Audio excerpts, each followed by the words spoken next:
Oh, macam masuk manduk. Tengok jalan tu.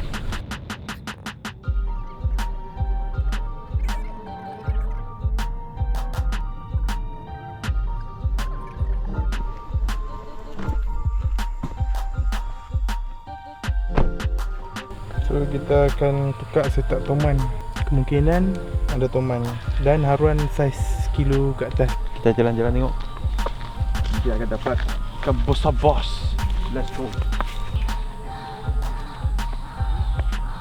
Paling besar kat sini boleh dapat apa? Saya dapat lebih kurang dalam 2 kilo lebih haruan. Ui, besar. Tapi kalau toman dia sizing dia sampai ada yang orang pernah dapat sampai 6 kilo, 3 kilo sini sizing dia. Sebab apa, dia sambung dengan pintu ayak depan. Jadi bila ayak depan surut, sini je takkan surut. Oh, dia kumpul sini ya. Dia terkumpul kat sini. Ni memang jarang orang masuk sini ya. Jarang. Tu.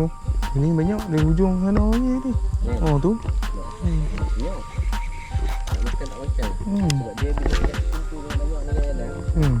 Ayak tengah surut, dia berubah tempat. Tu kadang-kadang salah satu faktor dia susah nak buka mulut elok kan. Sebab kadang-kadang dia laju tak makan. Makan selalu kan.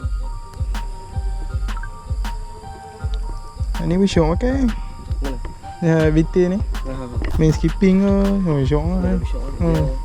Sebab shape dia tu aerodynamic.